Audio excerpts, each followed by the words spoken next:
Yeah, I hear you, Scott. That's tough. I mean, I think there's merit to that kind of system when it comes to unfamiliar people joining the team. So, and I have to deal with that as well. I'm already dealing with that. I have to consider and weigh the options and kind of say, okay, well, we had to set up something, in order to not so much protect the game, but it's to also protect the game, but it's mainly to just allow people to come in that aren't known, personally or, over the internet. So I know that a lot of people would like to help out, but we have to do some more implementation before we can have that available in Darkness Rises, for example.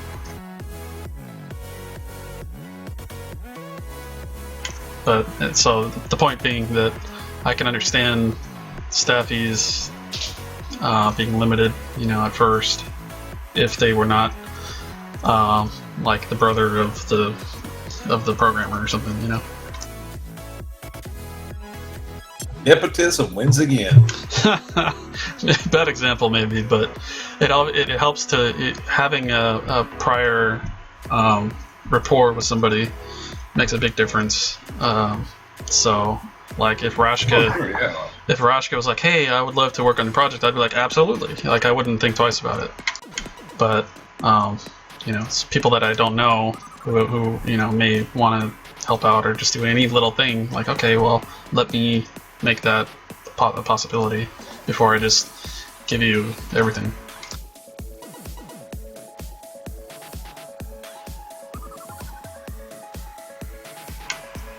Yeah, I don't even have a firm grasp on what that it would even be used for. Honestly, I'm definitely not the technical guy, but the applications, the application of that kind of work, I do understand.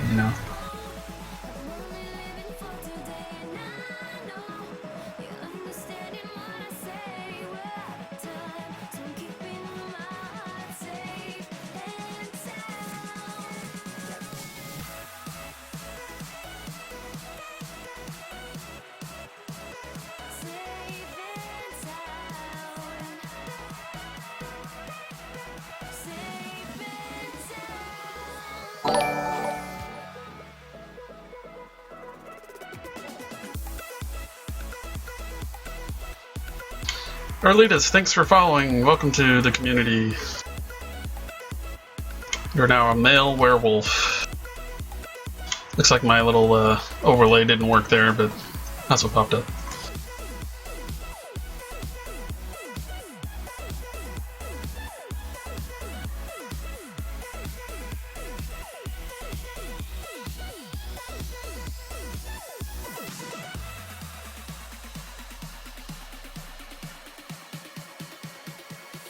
Yes, God, you guys sure do love your databases.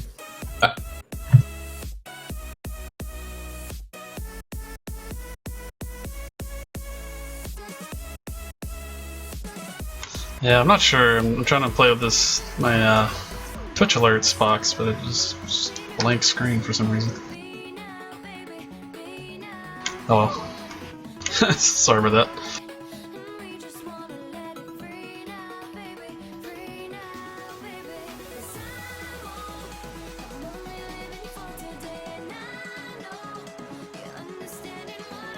Yeah, Scott, that's foreign to me. I have no idea what you're talking about. My brain ain't that smart. Your brain can't comprehend that.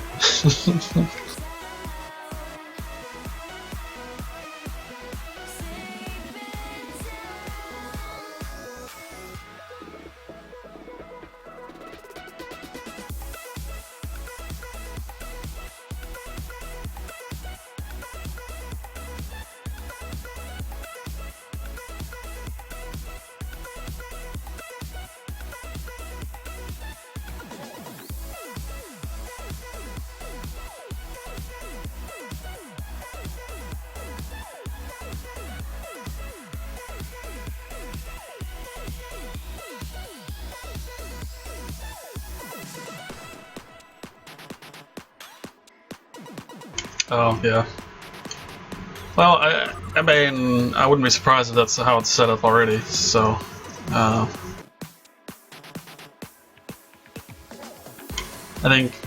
actually did have some experience with that in a different mud that I used the ZMud client for. And the ZMud client was pretty, well developed in my opinion anyway, and had a lot of support for database tracking and triggers and pulling up random information that you can write. It was pretty fun. And customize your gaming experience. Like have in that game you could track your damage and so you get buffs, and buffs only lasted a certain amount of time, and so you get spelled or you get buffed. Excuse me, and then you'd go on a run. And as soon as the buffs fell, you went back to the safe area and you were done. And then it was very quick. It was a matter of like 20 minutes, maybe. No, 20. Yeah, so 24 minutes was one run, and you leveled up and run around in a small group, and so people would run counters and they'd use that kind of database stuff. So.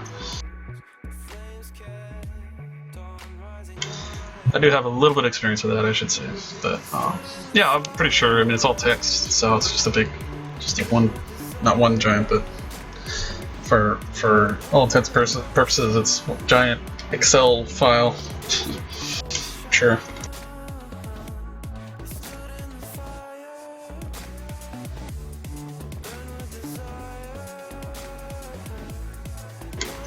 Spell shields. It was based on. Oh yeah, how long it lasted. Yeah, so that each spell has its own built-in timer, and it's usually like 1 minute per level, and then you could tap it, obviously. But yeah, I think that was pretty much the standard rate. I don't remember if. I have a feeling that the higher ranks, the ranks didn't change the length per level. So I think it's just 1 minute per level. Yeah, tapped for the win, pretty much.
I will say eventually, Scott, I know that Crows has shown some interest in being able to do a web version of the client. So hopefully one day in the future, you and Dale can team up and give each other notes and maybe get going on that.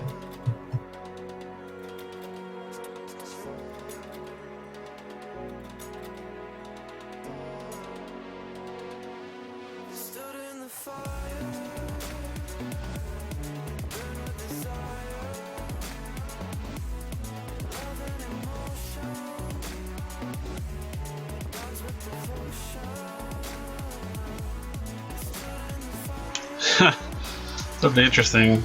I don't know how easy it would be to play on the phone, though. Yeah. Yeah, just the commands. I don't know how you'd begin to do that and do it well with a text-based game. It would, you know, a lot of the text games nowadays, you just have buttons for everything. So, I mean, the interface would be pretty different. And oh yeah, but how would you tell it like to attack which mob in the room, which player? I mean, you'd hit a button.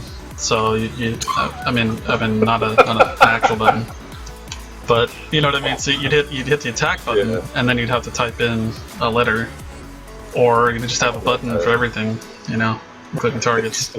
Just the way you sit there, you're like, you just press a button. Press a button. Make it do stuff. or just have it voice activated.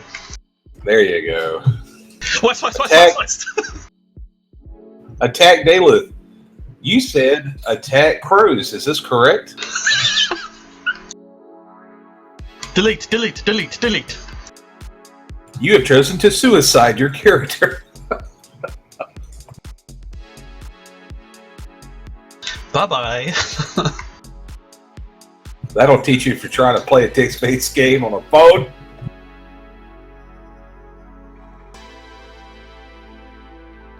It'd be the most distracting game for sure, like on the bus or at work.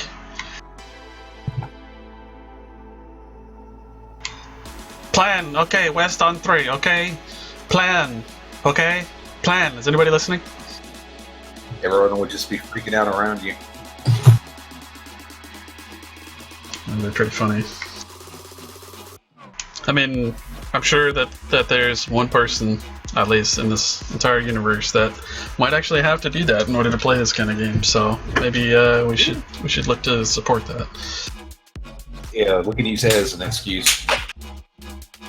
But I think that's just a matter of using third-party software, like I think Dragon or whatever it's called. There's Dragon, naturally speaking. speech to text.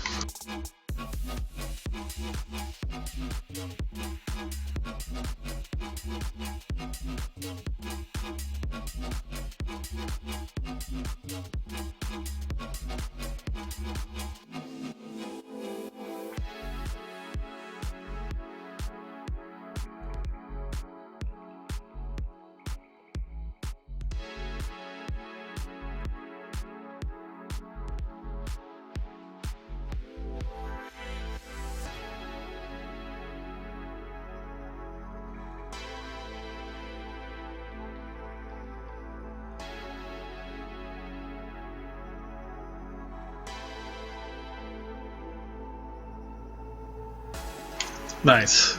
Thanks, Navi. I've been talking to you for the last hour for no reason.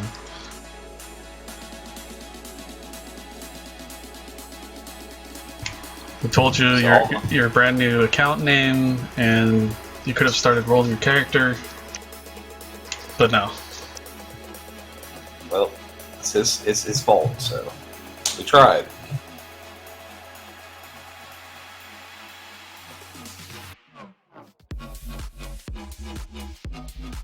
You know what we need? We need old school ASCII art. You see like a spider in a room, it's a little ASCII spider. You need a what? Oh, the old ASCII art, ASCII. Oh, yeah. You see like a group of spiders and saw like ASCII spiders.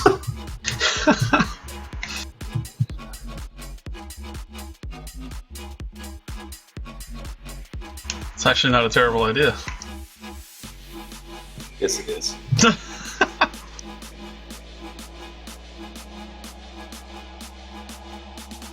Yeah, there's a lot of things that would be fun, like adding sounds, have like weapon effects when you attack stuff. Nice. We'll have to do them all ourselves. There you go. You missed.